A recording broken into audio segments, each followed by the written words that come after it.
Bonjour à tous et bienvenue sur Veto Insight pour ce nouvel update. Aujourd'hui, on va parler glyphosine. Alors glyphosine, je pense que vous en avez déjà tous entendu parler. C'est un nouveau traitement qui devrait arriver sur le marché pour le diabète sucré chez le chat.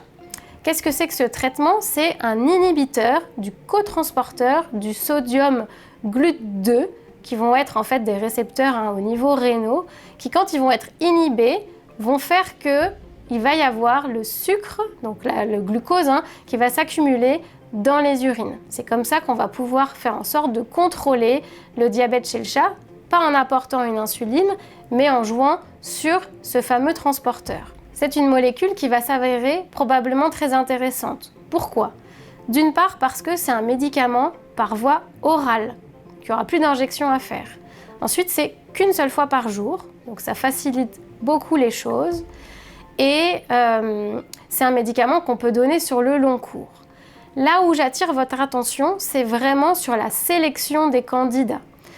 On ne peut normalement donner ce médicament que sur des chats nouvellement diagnostiqués et des chats qui sont stables, c'est-à-dire qu'il va falloir vérifier un certain nombre de paramètres à la prise de sang, mais aussi à l'examen clinique.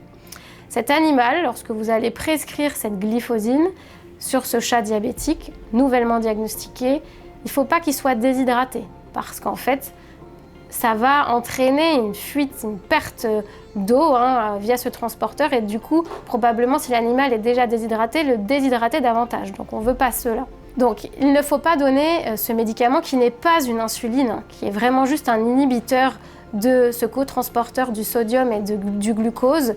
Il faut éviter de le donner sur des chats déshydratés, des chats qui ont une diarrhée chronique et des chats qui ne sont pas en bon état général, qui vont vomir. Pour vous aider en plus, on fait une prise de sang, on vérifie qu'il y a la biochimie, l'hématologie, la thyroïde. On conseille aussi une échographie abdominale et parfois la recherche de certaines infections, cholangite par exemple, pancréatite pour l'effet inflammatoire. On va éviter de prescrire cette molécule. On se dit que cette molécule, on la donne à des animaux adultes en bonne santé, nouvellement diagnostiqués diabétiques. Ça ne s'arrête pas là, c'est-à-dire que c'est pas aussi simple. Donc, votre animal va bien, vous avez fait un bilan sanguin complet, une analyse d'urine, une échographie abdominale. Il faut aussi vérifier qu'il n'y ait pas de corps cétonique dans le sang et surtout dans les urines aussi. Alors, pourquoi je vous dis ça? Parce qu'en fait, ce médicament, là où on peut avoir des difficultés, c'est qu'il va engendrer une euglycémie, c'est-à-dire que le patient n'aura pas d'hyperglycémie, mais il peut tout à fait avoir ce que l'on appelle un diabète acidocétosique euglycémique. Et ça, c'est une grande nouveauté. C'est-à-dire que pour l'instant, ça n'existe pas. On n'est pas confronté à ce genre d'épisode. Quand on a un animal en diabète acidocétosique, cet animal, il est hyperglycémique. On a l'habitude de les détecter. Alors là, si par exemple vous avez mis votre chat avec cette glyphosine et qu'il revient, qu'il n'est pas bien, vous vous dites je vais faire la glycémie, elle est normale. Attention, il peut être quand même en acidocétose et donc il faut le vérifier soit par les urines, soit c'est encore mieux en ayant un test sanguin, qu'on dit les bêta-hydroxybutyrates, pour détecter précocement l'acidocétose. Puis on peut faire aussi le pH sanguin pour vérifier via votre gaz sanguin qu'il ne soit pas en acidémie. Donc ça, c'est très important. Donc c'est un nouveau médicament, on n'a pas encore beaucoup de recul. En médecine humaine, c'est déjà autorisé depuis très longtemps. Nous, c'est approuvé par la FDA depuis quelques mois, peut-être quelques années pour les États-Unis. Mais on va avoir probablement des cas qu'on ne saura pas forcément très bien gérer au début. En tout cas, on va apprendre à les gérer au fur et à mesure. Mais ce qui doit vraiment vous être important, en tout cas dans la gestion de vos patients, c'est de détecter ce diabète acidocétosique euglycémique. Ça, c'est très important. Vous mettez votre animal sous ce traitement, vous le revoyez 2-3 jours après, vous faites les corps cétoniques, vous faites la glycémie. En général, on ne devrait pas trop avoir d'hypoglycémie. C'est ça la grande innovation aussi de ce médicament, c'est qu'ils vont être parfaitement rectilignes, c'est ce à quoi on s'attend. Et ensuite, vous le revoyez à 7 jours. Vous faites aussi le bilan sanguin pour les corps cétoniques, l'analyse d'urine. Puis ensuite, vous le revoyez à 14 jours. Chez l'homme, le gros avantage de cette molécule, c'est qu'elle va entraîner, pour les gens qui sont plutôt obèses, une perte de poids.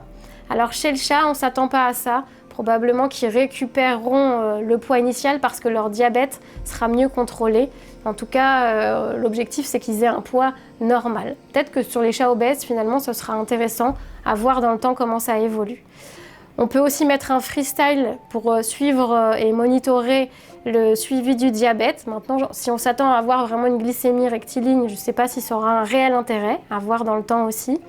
Et il faudra probablement vous équiper de cet appareil pour vérifier les corps cétoniques dans le sang, pour mesurer les bêta-hydroxybutyrate, mais ça c'est assez facile à avoir. Donc grande nouveauté qui arrive sur le marché. Je pense qu'on va facilement être tenté de l'utiliser. Pour l'instant, on n'a pas de recommandation sur est-ce qu'il faut switcher tous les animaux qui sont sous insuline sous ce traitement-là.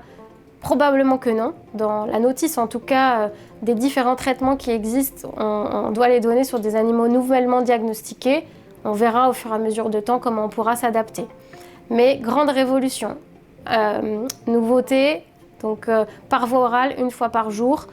Et on verra quel en est le résultat. Mais en tout cas, on a de bons espoirs que ça puisse faire que les propriétaires continuent à traiter les chats atteints de diabète et évitent de les euthanasier. Merci de nous avoir suivis pour cette update et à bientôt sur Veto Inside.